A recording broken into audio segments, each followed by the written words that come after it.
У эфіры Белсату размова, з вами Віталь Цыганкоў. За апошнія месяцы у Беларусі паводле палітычных матываў было затрымана каля 20 тысяч чалавек. Гэта самы вялікі маштаб палітычных рэпрэсіяў у Еўропе ў 21 стагоддзі. Ці магчыма іх спыніць? І ці будуць калі-небудзь адказныя за гэтыя рэпрэсіі прыцягнуты да адказнасці?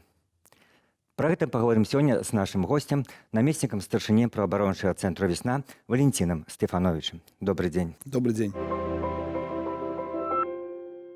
Ну і, адразу пачнем з самага вось гэтага вострава, вельмі балючага для многіх пытання, калі людзі, якія зведалі, тым ліку і катаванні, і збіццё, падаюць заявы ў следчы камітэт, а следчы камітэт дагэтуль ім нічога не адказвае, альбо ўжо ёсць негатыўныя адказы, што па вашай, так сказаць, справе немагчыма нічога ўзводзіць, паколькі няма ніякіх доказаў.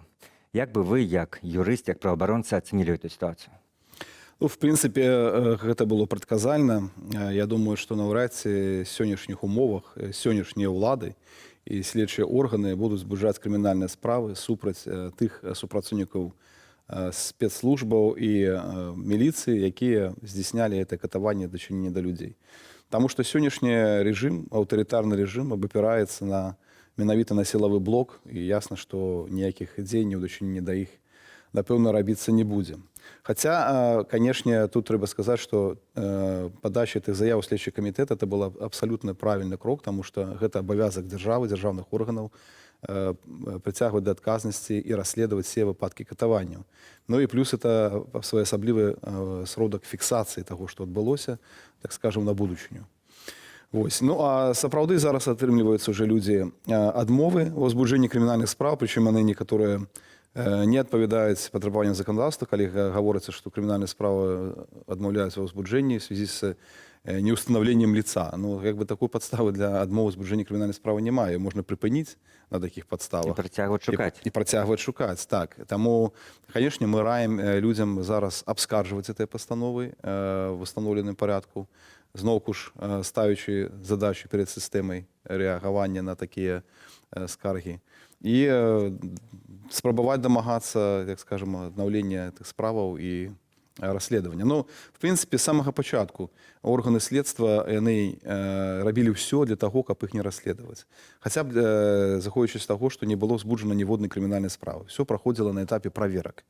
А праверкі гэта, скажем так, не той варыянт расследавання. Ён не паўнавартасны, таму што хаця б таму, што шмат якія следчыя дзеянні немагчыма толькі пасля ўзбуджэння крымінальнай справы. Там з'яўляюцца ўжо ўдзельнікі працэсу, сведкі тыя ж самыя, якія пад пагрозу ўжо крымінальнай адказнасці, як бы задачу лжывых сведчанняў і адмову ад паказанняў мусяць іх как бы даваць да паказання. А на этапе праверкі это ж апытанне праводзіцца. Ну, глядзіце, калі недзе на вуліцы, бойка там, і адзін чалавек без сялякай палітыкі, адзін чалавек іншаму, нанёс нейкія траўмы, то беларуская міліцыя дагэтуль як бы працуе в рамках заканадаўства, шукае, знаходзіць, садзіць. І вось в астатніх там, недзе украл чалавек, таксама яго сажаюць. Але вот в гэтым сферы палітыкі яны што вырашылі, што вот закон можа тут працаваць у бытавых нейкіх звычайных крымінальных справах, а тут в справах сувязі з пратэстам все, мы адмяняем закон? Ну, тут трэба сказаць, што эта з'ява не новая і датычыцца на не толькі пратэстаў, і не датычыцца на не толькі палітычных нейкіх з'яваў. В прынцыпе, у нас катаванні не расследуюцца належным чынам. Любыя. І не звязаныя з палітыкай. Мы на працягу шмат гадоў ужо працуем з этой праблемай катаванняў у Беларусі і бачым, што вельмі нечаста справы даходзяць да свайго лагічнага завяршэння, да суда, да пакарання вінаватых. Мы працавалі з выпадкамі катавання ў турмах, былі вельмі цяжкія выпадкі, звязаныя са смерцямі людзей у турмах. Адзінкі дашлі да суда. Я толькі магу прыгадаць хіба справу Птічкіна, які загінуў в мінскім следчым ізалятары, дзе быў пакараны супрацоўнік следчага ізалятара, медык, але падкрэслю, ён супрацоўнік следчага ізалятара, ён мае званне афіцера МУС. І тое ён быў пакараны не за перавышэнне службовых паўнамоцтваў, а проста за неналежнае аказанне медыцынскай дапамогі. Так. Але быў пакараны прынамсі. Вось таму эта праблематыка, яна існуе даўно, і нашы ўлады, і наша дзяржава нічога не зрабіла для стварэння нейкіх рэальна дзеючых прэвентыўных механізмаў барацьбе з катаваннямі. Вот это важно многим нашим гледачам, якія для себе открыли весь жах беларускай ситуации менавіта ў гэтыя месяцы, да жніўня, асабліва пасля жніўня, показать, что на самой справе вся эта система, она працуе давно, калі не 26, то апошнія гадоў 20, і просто, што пад яе трапляла значна менш людзей, і значна менш людзей былі ахвярамі.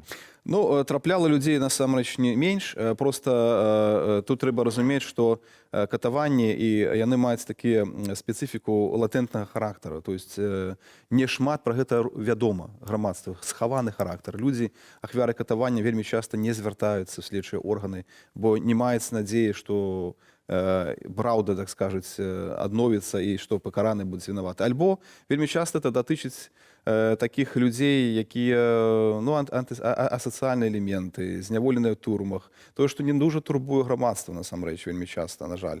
Але праваабарончыя арганізацыі займаюцца і гэтымі праблематыкамі. І в тым ліку на міжнародным узроўні, калі Беларусь справаздачылася камітэт супраць катаванняў не так даўна, больш ужо года назад, прадстаўляўся супольны даклад праваабарончых арганізацый на тэму праблематыку катаванняў. Урад свой прадстаўляў вельмі красамоўны даклад, дзе вельмі цікавая статыстыка была, колькі ж справ узбуджаецца. То есть фактычна ўсё сканчаецца на этапе тых праверак. А потым людзям адмаўляюць в узбуджэнні справаў. Адзінкі ўзбуджаецца справаў. І ёсць вельмі выдатная рэкамендацыя камітэта супраць катаванняў ААН беларускаму ўраду, які можна проста все браць, включаць іх нацыянальны план, так і як бы рэалізоўваць на практыцы внутрі краіны. Але, канешне, это Што ўлада адказала на этой рэкамендацыі? Да нічога не адказала. Калі-нибудь ведзем, ці ввогуле не будзем вводзіць? Яны нічога не адказалі, і, в прынцыпе, нашы ўлады вельмі квола рэагуюць на все эти міжнародныя механізмы, за выключэннем універсальнага перыядычнага агляду хіба, таму што это працэдура універсальная для ўсіх краінаў і как бы досыць мягкая, там улады удзельнічаюць. Хаця і зараз падчас апошняй працэдуры, літаральна нядаўна, якая была в Савеце па прав чалавека, Скандальная. Так, там вельмі шмат было рэкамендацыяў ад дэлегацыі Савета менавіта звязаных з катаваннямі, іх належнага расследавання. Бо это абавязак дзяржавы. Беларусь удзельніца канвенцыі супраць катаванняў. Яна взяла на себе абавязальніцтва расследаваць все факты катаванняў. Это абавязак. То есть абавязкі ёсць не толькі ў грамадзянаў перад дзяржавай, а дзяржавы перад грамадзянамі. І як, калі перайсці да другой часткі нашай размовы, што можна зрабіць, каб іх спыніць, маецца на ўвазе, хаця бы, калі зараз мы бачым, што адбываецца, дзяржава мае такое стаўленне, што нічога не ўзбуджае, не заводзіць крымінальных справаў, людзі, якія пацярпелі, людзі, якія ўвогуле хочуць справядлівасці, не толькі ахвяры, а любыя беларускія грамадзяне. На што ім спадзявацца? Калі яна запануе пасля змены ўлады, ці можа спадзявацца на нейкія міжнародныя механізмы? Зараз ситуация, конечно, вельмі крытычная, тому что у нас, в принципе, в краіне была праблема з правовой нашай сістэмай і раней. Але ў гэтым годзе она просто прадэманстравала сябе ва ўсей красе. На сённяшні дзень фактычна ў краіне няма ніякіх інструментаў на нацыянальным узроўні, каб абараніць сабе ад произвола гэтага, які ладзіцца прадстаўнікамі сілавых органаў. То есть немагчыма абараніць чалавека ад сваволі дзяржавы на сённяшні дзень на нацыянальным узроўні. І вот это вот то, што не ўзбуджана ніводнай крымінальнай справы па фактам катаванняў, па фактам смерцяў, якія былі в выніку дэманстрацыяў, як мінімум 3 чалавек.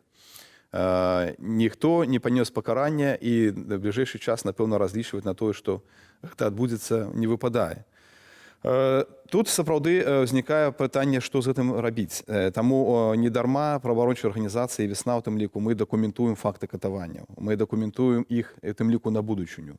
Калі людзі прыходзяць і распавядаюць то, што з імі адбылося на відэо, калі дасылаюць фотаздымкі сваіх гэтых следоў тых катаванняў, асабліва першыя дні пасля жнівеньскіх пратэстаў, мы все ж таки спадзяемся, што будучыні сапраўды гэтая справядлівасць, яна адновіцца. І все гэтыя выпадкі катаванняў, выпадкі палітычна матываваных знікненняў, пазасудовых казняў, па гэтых фактаў, самых, напэўна, жорсткіх і самых цяжкіх парушэнняў правоў чалавека, вінаватыя будуць прыцягнуты да адказнасці, яны будуць устаноўленыя. Прычым не толькі тыя, хто аддаваў такія загады злачынныя, а я ўпэўнены, што гэта была не выпадковая акцыя ў жніўні месяцы. Гэта была спланаваная карная акцыя за палохванне грамадства. І відавочна, што дае датычнае кіраўніцтва краіны і кіраўніцтва МУЗ. Праблема будзе ў тым, што зверху данізу там былі вусныя нейкія загады. Можа, далейшыя ў будучым следчыя дзеянні не знойдуць нейкіх пісьмовых Пісьмовых загадаў. можа не знойдуць. На сённяшні дзень дастаткова відэаматэрыялаў, які насамрэч пры наяўнасці палітычнай волі было бы дастаткова для ўзбуджэння крымінальных справаў і допыта тых, хто там на гэтых відэо ёсць. Іх легко было установіць. Іх хапае тых відэо. Якія падраздзяленні, хто гэта быў і так далей.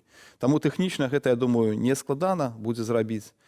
Паўтаруся, на тое павінна быць палітычная воля. І, канешне, мы сцвярджаем сукупнасці тое, што мы бачылі, назіралі зараз у жніўні месяцы, і што, на жаль, працягваецца і зараз.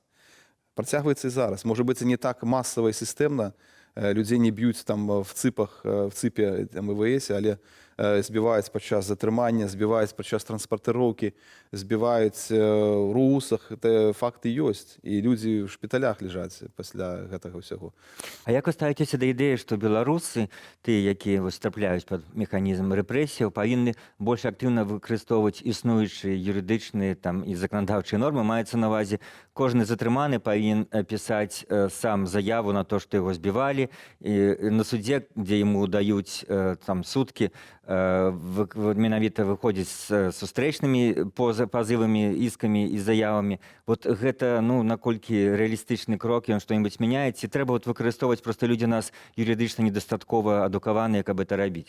Ну, я лічу, што это трэба рабіць, таму што, як я ўжо сказаў, гэта выпрабаванне сістэмы. То есть мы потым можам абсалютна упэўнена казаць, што дзяржава не выконвае свае абавязацельствы па расследаванню ўсіх фактаў катавання. Людзі да вас звярталіся, людзі выкарыстоўвалі ўсе магчымыя інструменты на нацыянальным узроўні. Яны прасілі органы следства, патрабавалі у органаў следства збудзіць справы, але гэтага не атрымалі. І плюс, як я ўжо кажу, гэта форма фіксацыі. То есть гэта тое, што куды ўжо нікуды не дзенецца. Ну, в архівах будзе ляжаць.